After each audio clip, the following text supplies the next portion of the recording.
আসসালামু আলাইকুম ভিউয়ার্স, আশা করি আপনারা সবাই ভালো আছেন।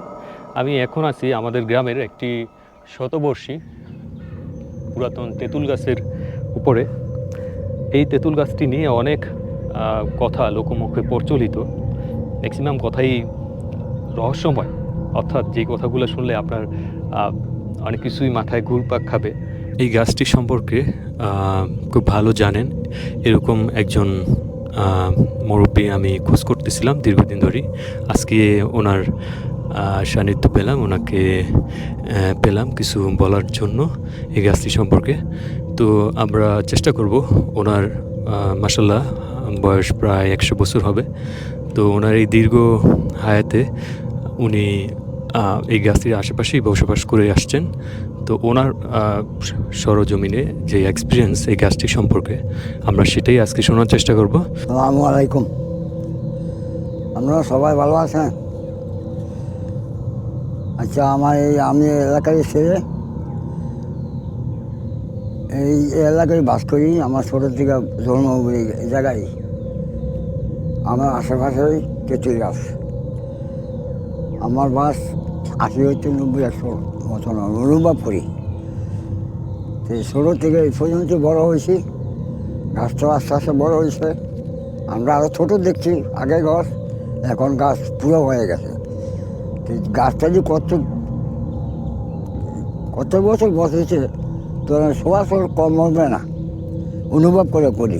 আপনাকে এবার আমি এই গাছ সম্পর্কে লোকমুখে বিভিন্ন যেই কথাগুলো প্রচলিত আছে, যেগুলো বেশি শোনা যায়, সেরকম কয়েকটা কোশ্চেন আপনাকে করব এবং সেই ব্যাপারে আপনার কি বক্তব্য সেটা জানার চেষ্টা করব।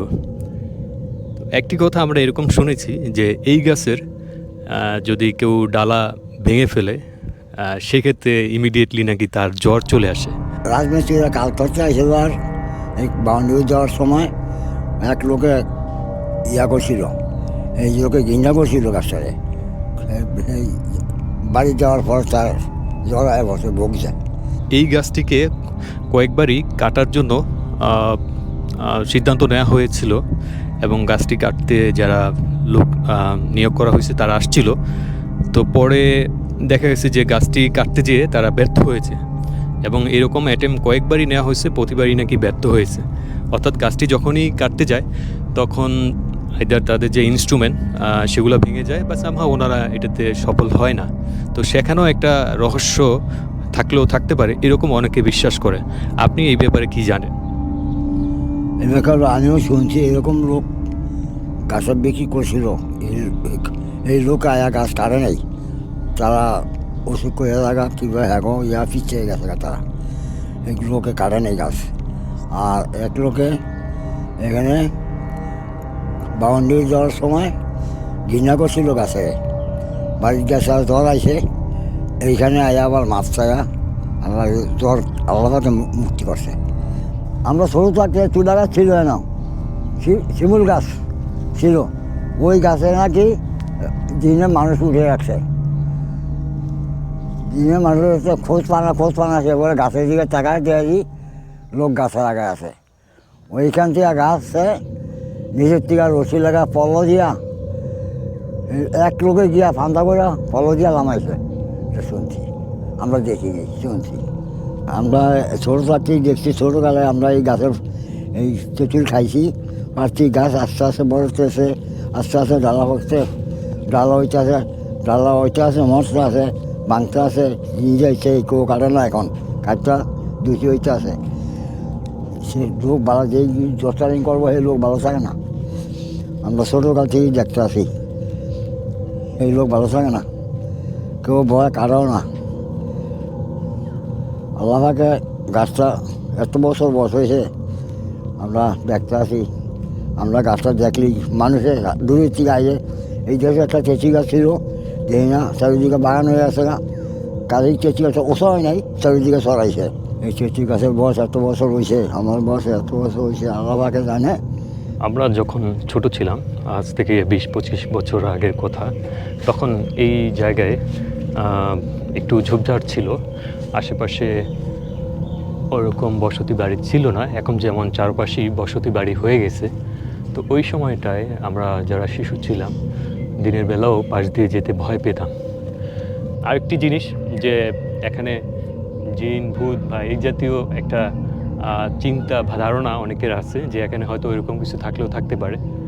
তো আমরা আপনাদেরকে এই তেঁতুল গাছ সম্পর্কে লোকমুখে শোনা বিভিন্ন যেই কথাগুলো, রহস্যময় কথাগুলো, সেগুলো আপনাদেরকে শেয়ার করার চেষ্টা করলাম। বাট কোনোটার সত্যতা আমরা নিশ্চিত করতে পারিনি, সবগুলোই আমরা বিভিন্ন লোকের মুখে শুনেছি। যেটা যে কয়েকটি বেশি শুনেছি, একটি হলো যে এই গাছের কোনো ডালপালা যদি ভাঙা হয় তার ইমিডিয়েটলি হচ্ছে যে ভাঙে তার শরীরে নাকি জ্বর চলে আসে, এটা একটি কথা। অন্য একটি কথা হচ্ছে যে এই গাছটিকে কাটার কয়েকবারই ট্রাই করা হয়েছে কিন্তু ব্যর্থ হয়েছে। তো আমি এটার ব্যাখ্যা এরকমও হতে পারে, আল্লাহ ভালো জানে অ্যাকচুয়ালি কোন ফ্যাক্টটি কাজ করেছে, কিন্তু আমার কাছে যেটা মনে হয়েছে যে এরকম হতে পারে যে আপনার গাছটি যেহেতু অনেক পুরাতন, 100 বছর বয়সী, যতটুকু শুনলাম মুরব্বির কাছে, সেক্ষেত্রে এরকম হতে পারে যে গাছটি যেহেতু অনেক পুরাতন, গাছটি অনেক মজবুত, সেক্ষেত্রে সাধারণ যেই প্রসিডিউরে গাছ কাটা হয় হয়তো সেই পদ্ধতিতে গাছটি কাটা সম্ভব হয়নি। সো এটা একদমই নর্মাল হতে পারে। আবার আল্লাহ ভালো জানে অন্য কোনো কিছু আছে কি না, সেটা আমি নিশ্চিত করে কিছুই বলতে পারছি না। ভৌতিক বিষয়গুলো না অনেকটা মনের সাথে সম্পর্কিত। আপনি যদি অনেক ভয় পান তখন আপনার যে কোনো জায়গায় ভয় লাগবে। এখানে যেহেতু একটি কবরস্থান প্লাস হচ্ছে একটি বহু পুরাতন তেঁতুল গাছ, ওইরকম একটা পরিবেশ যদি আপনি দিনের বা রাতের এরকম সময় আসেন যখন আশেপাশে মানুষজন থাকবে না, এরকম যে কোনো জায়গায় আপনার হয়তো মনে একটু ভয়ের উদ্রেক হতে পারে। তো সেটাও নর্মাল। সো সবগুলোই হয়তো একদমই নর্মাল, আবার কোনোগুলো হয়তো কিছু থাকলেও থাকতে পারে, বাট আমি কোনোটাই আপনাকে নিশ্চিত করে বলতে পারছি না যে অ্যাকচুয়ালি এটা হয়েছে, এটা এই কারণে হয়েছে, বা এই তেঁতুল গাছে এটা আছে ওটা আছে। তো সবগুলোই হচ্ছে লোকমুখে শোনা কথা, বাট কোনোটারই সত্যতা আমরা নিশ্চিত করতে পারিনি। যাদের কাছেই আমরা শোনার চেষ্টা করেছি সবাই বলেছে তারা শুনেছে, বাট কেউ নিজে এক্সপিরিয়েন্স করেছে এরকম কারোর সাথে আমাদের কথা বলা বা যোগাযোগ করা সম্ভব হয়নি।